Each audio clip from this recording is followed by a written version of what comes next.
Hello বন্ধুরা, welcome back to my channel. আজকে তোমাদের সাথে শেয়ার করব নিউ পার্সেল। আচ্ছা চলো এবার এটাকে ওপেন করি। প্রথমেই বলে দিই, এটা কিন্তু কোনো পেড প্রমোশন নয়। আমি এত বড় ব্লগার এখনো পর্যন্ত বলিনি যে আমার পেড প্রমোশন হবে কোনো কিছুর, আমি কোনো কিছুর অ্যাড দেবো বা তোমাকে সাজেস্ট করবো, ঠিক আছে? এটা হচ্ছে আসল আমার মানে কি বলবো,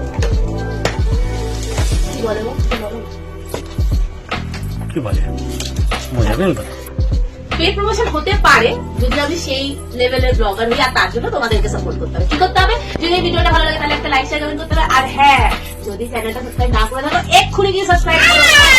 তো চলো এবার আসি আসল পয়েন্টে। আজকের ভিডিওর কারণটা কি? আচ্ছা, আমার স্কিনটা কেমন? ঠিকঠাক নাকি বাজে? এই নাও তোমার জন্য এটা। যাও ইগনোর, হ্যাঁ এগুলো ইগনোর করতে হবে, কিছু করার নেই।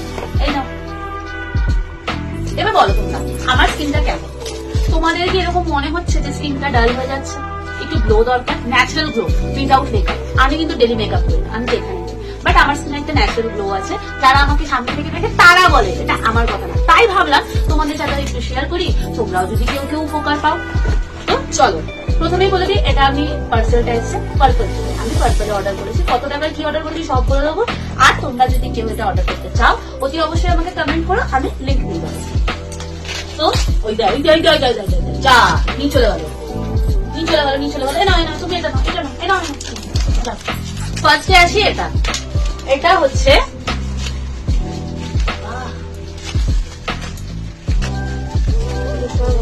এইগুলোকে খুলে ওর হাতে দিয়ে দাও, ফাটাতে থাকবে।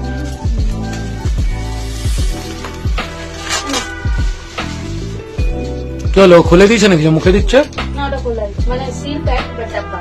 আচ্ছা ফার্স্টে আসি। এটা তোমরা দেখতে পাচ্ছ, এটা হচ্ছে গুড ভাইবস এর হাইড্রেটিং গ্লো ফেস ওয়াশ। আর এটার যে ফ্লেভারটা সেটা হচ্ছে রোজ হিপ, ঠিক আছে? রোজ হিপ। এর কাজই হচ্ছে স্কিনে ন্যাচারাল গ্লো আনা, দ্যাটস ইট। আর কিছু না, এর কাজই হচ্ছে ন্যাচারাল গ্লো আনা। তোমরা যদি কেউ পার্পল অ্যাপ্লিকেশনটা ইউজ করে থাকো, তাতে সার্চে গিয়ে লিখবে ডাল স্কিনের জন্য, ডাল স্কিন লিখবে, হোয়াট এভার তুমি ডাল স্কিন লেখো, আসবে ফার্স্ট রেকমেন্ডেশন। তোমার ডাল স্কিনের একটাই উপকারী জিনিস এই ফেস ওয়াশ। তার সাথে সোনা কাচি,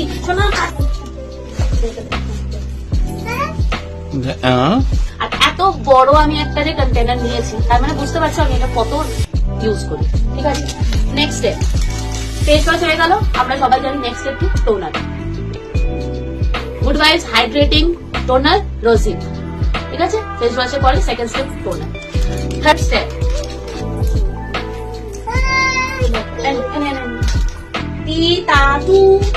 হয়ে গেল। হ্যাঁ এবার এটা third step hydrating good vibes hydrating rose hip face scrubber. দেখতে পাচ্ছ কিরকম কন্টেনারে আছে, ঠিক আছে? একদম পার্পলে আছে, একদম পেয়ে যাবে। আর অনেক ভালো ভালো ডিল আছে, মানে যা দাম আমি এখানে দেখে বলবো একটাও সেই দামে পাবে না, অনেক কমে পাবে, অনেক কমে। চলো থার্ড স্টেপ হয়ে গেল। Fourth step good vibes hydrating face serum rosy. আমার মেয়েকে দেখো একবার, দেখো আমাকে ফেলে দিচ্ছে, আমাকে ফেলে দিল সোমা দেখে, পরে যাবে তুমি। মাগো মা, একটা ভিডিও করতে বসেছিলাম গো, দেখতে পাচ্ছ? এবার বুঝতে পারছো আমার ব্লগ কেন টাইমে আসে না। একদিন তোমাদেরকে আমার চুলের যত্ন ভিডিও দেবো, আমার চুল কি করে এত স্ট্রং, আমার মেয়ে এত টানার পরে ছেড়ে না। কান থেকে সরিয়ে দিচ্ছে আমাকে, ঠিক আছে? কান থেকে সরিয়ে দিচ্ছে, কানের মধ্যে আসছে না চুলগুলো, ঠিক আছে? মামার ভিডিও করতে অসুবিধা হচ্ছে না, কানে শুনছে ফেলে। চলো টোনার কি বলছিলাম ভুলতেই গেলাম। ও সিরাম হয়ে গেল। এবার আসি একদম লাস্ট স্টেপ, সেটা হচ্ছে হাইড্রেটিং রোজ হিপের ফেস ক্রিম। That's it. এই কটা জিনিস তোমরা ইউজ করো, ট্রাস্ট মি গ্লো আসবে, তোমার ডাল স্কিন থাকবে না, একদম ডাল স্কিন থাকবে না। ইভেন তোমরা মেকআপের আগে যদি সিরামটা লাগাও, তুমি শুধু গ্লোটা দেখবে মেকআপে। যদিও আমি লাগাই না, বাট আমি জানি, কারণ আমি কোনো সময় যখনই আমার বিয়ে বাড়ি বা এরকম কোনো অকেশন করে আমি সিরামটা একটুখানি ইউজ করে নিই ফেস ফাউন্ডেশনের আগে, ঠিক আছে? জাস্ট ফাউন্ডেশনটা বেস করার মতো। আমি ওই কি বলে চোখের তলায় কি সব, আমি ওসব কিছু পারি না, কন্ট্রোল করতে পারি না, কিচ্ছু না। আমি বিশ্বাস করো তোমরা রেজাল্ট পাবে। আর যদি তোমরা রেজাল্ট পাও আমাকে কিন্তু অবশ্যই জানাবে। আর আমার ভিডিও দেখে যদি তোমরা এটা করো সেটা আমাকে জানাবে যে হ্যাঁ নুপুর তোমার ভিডিও দেখে এটা করেছি ফার্স্ট টাইম আর রেজাল্ট পেয়েছি। তো চলো আজকের মতন এখানেই টাটা জানালাম, দেখা হবে খুব শীঘ্রই নতুন আরেকটা ভিডিও নিয়ে। আজকে ভিডিওটা কেমন লাগলো অতি অবশ্যই জানাবে, কিন্তু পুরো ভিডিওটা দেখবে, অনেক ছোট ভিডিও আছে, পুরো ভিডিওটা দেখবে। চলো টাটা বাই বাই, দেখা হবে খুব শীঘ্রই।